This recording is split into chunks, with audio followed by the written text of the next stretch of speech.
कम हो गया। क्या ड्राइवरलेस कार और ड्राइवरलेस व्हीकल्स ही इसका समाधान है, क्योंकि उस पे काम हो रहा है? आपने प्रश्न ही ऐसा पूछा, मेरा विरोध है इस बात का। मैंने अमेरिका में जाहिर किया था कि ड्राइवरलेस कार को इंडिया में आने नहीं दूंगा।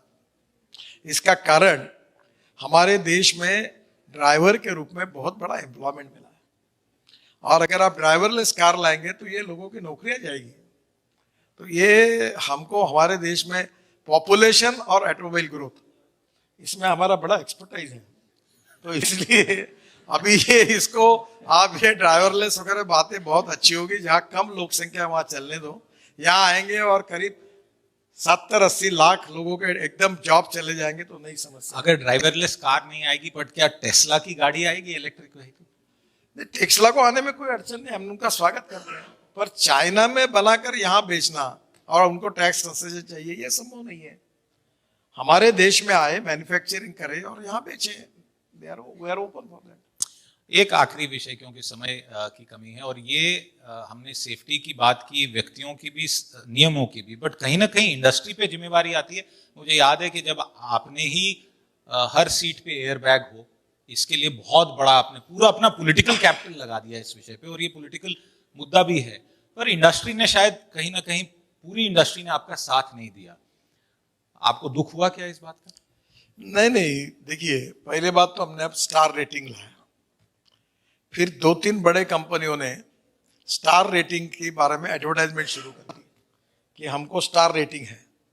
अब वो स्टार रेटिंग के एडवर्टाइजमेंट से जो लोग करते नहीं थे वो भी करने लगे, और सब 6 एयर बैग में चले गए। थोड़ा सा कुछ लोगों ने विरोध किया, मतलब कोई प्रॉब्लम नहीं है, आ गई। एक आखिरी विषय, क्योंकि ईवी की बात हुई, और अभी अपने देश की ही कंपनी और ग्रुप JSW ने एक चाइनीज कंपनी के साथ अग्रीमेंट की है, और संभवतः ग्रीन कार्स, ईवी कार्स के लिए वो काम करेंगे। ये कितनी बड़ी उपलब्धि है, क्योंकि हर कोई कहता था चाइना की ऑटोमोटिव इंडस्ट्री इतनी बड़ी है, आपने शुरुआत में आंकड़े जताए।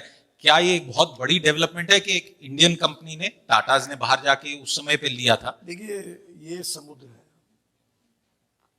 जिसको आना है आओ, जिसको जो करना है करो, तो भी पेट्रोल डीजल का इंपोर्ट कोई कम होने वाला नहीं है। लोग मुझे पूछते हैं, अभी 16 लाख करोड़ का फॉसिल फ्यूल का है, हम कितना भी पटक लें तो अभी 3-4 साल में वो 24 लाख करोड़ का होगा, और हमारे लिए समस्या है। अब इलेक्ट्रिक का ऐसा हुआ कि पहले लोग पूछते थे कि बंद हुई तो क्या हो गया, क्या कोई धक्का मारेगा क्या, मुझे ही सवाल पूछते थे। अब मेरे पास आते हैं कि आउट ऑफ टर्न मुझे इलेक्ट्रिक गाड़ी चाहिए, आप मेरे को पत्र दो और बिला दो। अब इतना पोटेंशियल इलेक्ट्रिक बसेस हमारे देश में 86,000 बसेस तैयार होती है, अब 2 लाख बसेस चाहिए।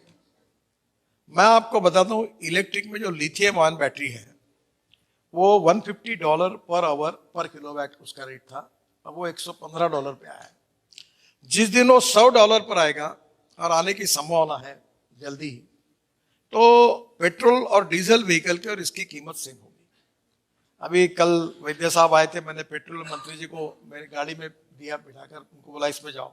वो फ्लेक्स इंजन की इनोवा थी, अब वो इथेनॉल पे चलती है, और इथेनॉल पे चलने के बाद 60% बिजली तैयार करती है, और 40% इथेनॉल पे चलती है। पेट्रोल का भाव 120 रुपए, इथेनॉल का 60 रुपए। अगर ये अभी सुजुकी, मारुति सुजुकी, सबके अगर फ्लेक्स इंजन आएंगे, अभी बजाज और TVS और हीरो की स्कूटर मोटरसाइकिल आ गई, अब साहब ने कल मान्य किया कि हम इथेनॉल के पंप तुरंत खोलेंगे, तो देश में पेट्रोल के बजाय इथेनॉल का उपयोग होगा। अभी बेंगलोर में मैंने मिथेनॉल का, उस समय भी वैद्य साहब थे, हमने टाटा अशोक लेलैंड ने मिथेनॉल की ट्रक लॉन्च की, और हम मिथेनॉल जो है कोयले से बनता है, तो उसका रेट है 22 रुपए लीटर। वो डीजल में 15% डाल के सक्सेसफुल एक्सपेरिमेंट हो गया। तो मिथेनॉल को यूज करें हम। परली से बायो CNG, बायो LNG के करीब 180 प्लांट प्रोसेस में 40 शुरू हो गए, तो हमारा ट्रैक्टर, बसेस उसमें चलेगी। फिर ग्रीन हाइड्रोजन पर काफी काम हो रहा है, और मेरे पास भी गाड़ी है, उसका नाम है मिराई। मैं तो पेट्रोल डीजल साहब बोलेंगे, मैं इसके विरोध में प्रचार करने के लिए पूरी तरह कूद गया हूँ, ये यूज मत करो, फिर भी मैं इनका कुछ नहीं बिगाड़ सकता। इसका कारण इतना बड़े प्रमाण पर व्हीकल्स तैयार हो रहे हैं, और आने वाले समय में hydrogen, ethanol, methanol, diesel, bio LNG, bio CNG।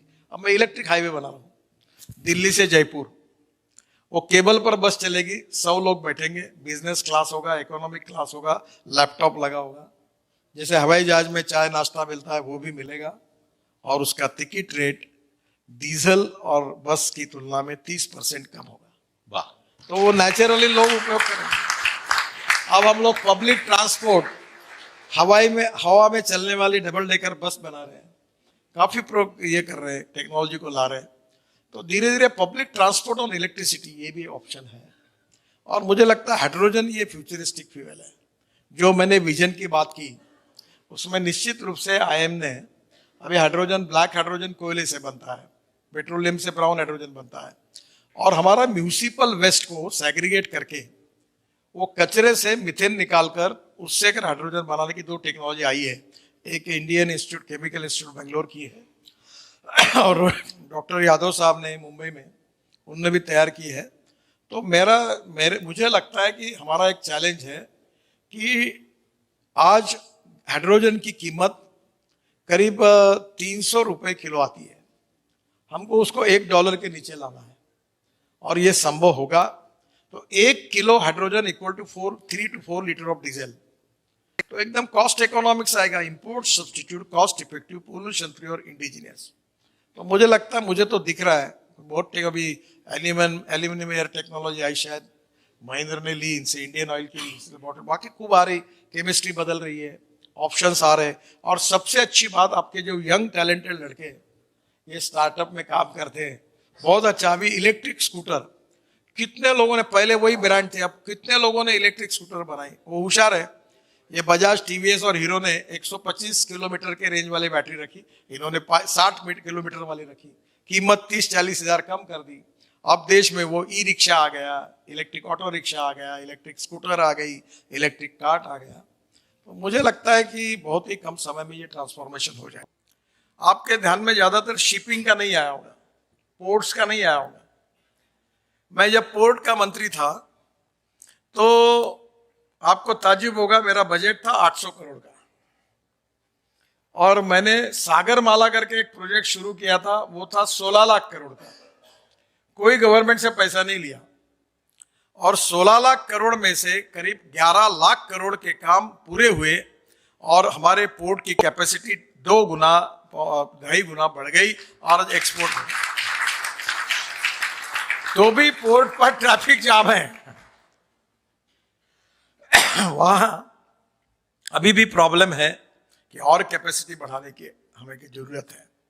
12 major port है और 200 माइनर पोर्ट है, और हमारी ये जो पोटेंशियल है, इसमें हमको 7,000 करोड़ रुपए प्रॉफिट हुआ, बढ़ती है। मुंबई और दिल्ली के बीच में जाने के लिए एक ट्रक को 54 घंटे लगते थे। अब नया हमारा रोड बन जाएगा तो 22 से 24 घंटे के अंदर रुकते हुए भी वो पहुंच जाएंगे। हमारा तो कोशिश है कि 18 घंटे में पहुंच जाएंगे, तो लॉजिस्टिक कॉस्ट कम होगी, और एक ट्रक महीने में 4 ट्रिप मारता था, वो कम से कम 7 से 8 ट्रिप मारेगा, तो नेचुरली कॉस्ट कम हो जाएगी।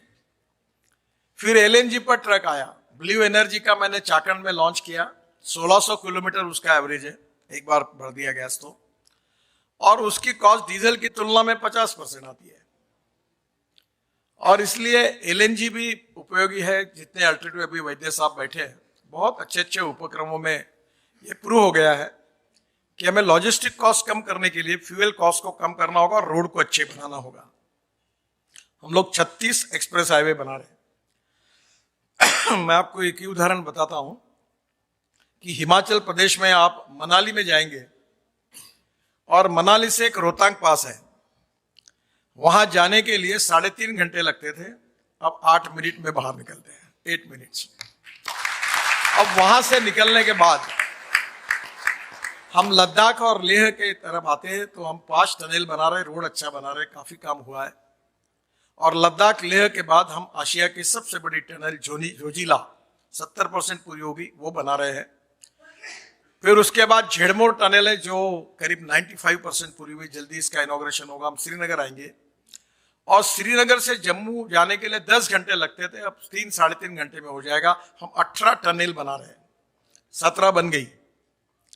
तो ये वहां से जम्मू आने के पहले ही हम लोग कटरा एक्सप्रेस हाईवे को लेंगे, दिल्ली कटरा, और अमृतसर से होकर दिल्ली से अमृतसर 4 घंटे में, और कटरा 6 घंटे में, और श्रीनगर 8 घंटे में।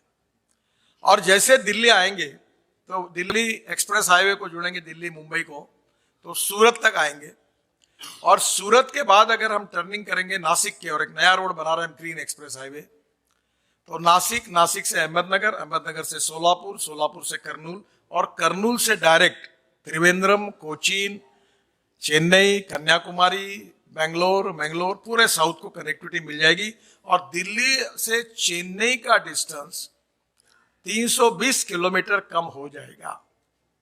यानी आप समझ लीजिए कि लॉजिस्टिक कॉस्ट कितनी कम हो जाएगी। अभी